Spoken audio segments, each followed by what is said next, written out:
लेकिन साथियों मुझे याद आती है चंद्रशेखर जी ने कहानी करते हमारे गुरुदेव थे, प्रधानमंत्री थे, आप सब जानते हैं, सबके आइडियल रहे होंगे। चंद्रशेखर जी एक दिन हम लोग गए थे कहानी करते, उन्होंने कहा कि एक बार गधा और कुत्ता का रेस हुआ, अच्छे नस्ल का कुत्ता था ना, रेस लग गया तो ये सब हंस रहा था, ये कौन रेस है भाई, गधा कहाँ से पार पाएगा कुत्ता से, उसमें भी अच्छे ब्रीड का। तो रेस हुआ, फीता काटा गया, दौड़ाया गया, गधा बेचारा अपने चाल में चला, कुत्ता एकदम रेस पकड़ लिया, तुरंत वो क्या कहते हैं पिकअप जिसको कहते हैं, वो पिकअप पकड़ लिया।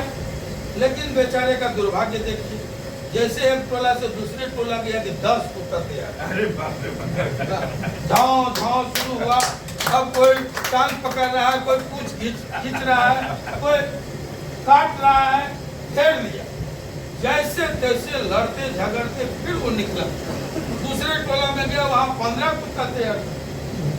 अब वो लगा झोंझों करने, लहू घाव सब हो गया। पहुँचते पहुँचते टारगेट के करीब पहुँच तो गया, लेकिन बेचारा मूर्छित होकर गिर गया। तो किसी ने पूछा, ऐसे ही अब होटल लेके लोग घूमते रहते हैं, उस समय भी होंगे, तो पूछा कि क्या कैसे हार गए। कहा कि भाई मेरे मैं क्या करूं, मेरा जात ही मेरा जान नहीं छोड़। तो हम लोग वही हम लोग बात कहीं और उठाए, कोई मूल बात उठाए, गालियां पड़ेंगी, गाली देने वाले हमारे ही लोग। तो इससे क्या होता है मैं आपको बताऊं कि दूसरे हिंदुस्तान में कोई माय का लाल नहीं जन्मा तो आनंद मोहन को आ रहा है, लेकिन आप गाली देते हैं, आप ही सवाल करते हैं तो लगता है दिल पर बर्छी की चोट कर घाव होता है, निराशा होती है। और जब ये फोकट का सिपाही आनंद मोहन जो 72 साल में भी नहीं आ रहा है हार जाएगा, तो मैं आपको दावे के साथ कहूँगा जो सुविधा होगी, हमारा समाज बन गया ना, अब कोई रिस्क नहीं लेगा, मेरा बेटा भी लेगा कि नहीं मैं नहीं कर सकता, हमारे अन्य भाई लेंगे कि नहीं मैं नहीं कर सकता।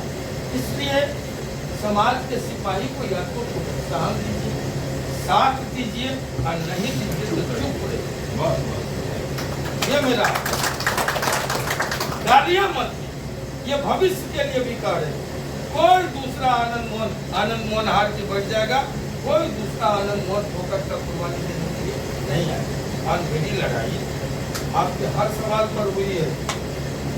जो लोग दूध का दांत नहीं टूटा वो भी आज नसीहत देते हैं हम लोगों को, उनसे कहिए कि हर मोड़ पर, हर सवाल पर, जहाँ भी अस्मिता का सवाल हुआ है, इज्जत आबरू का सवाल हुआ है, आनंद मोहन और उसका परिवार खड़ा हुआ है।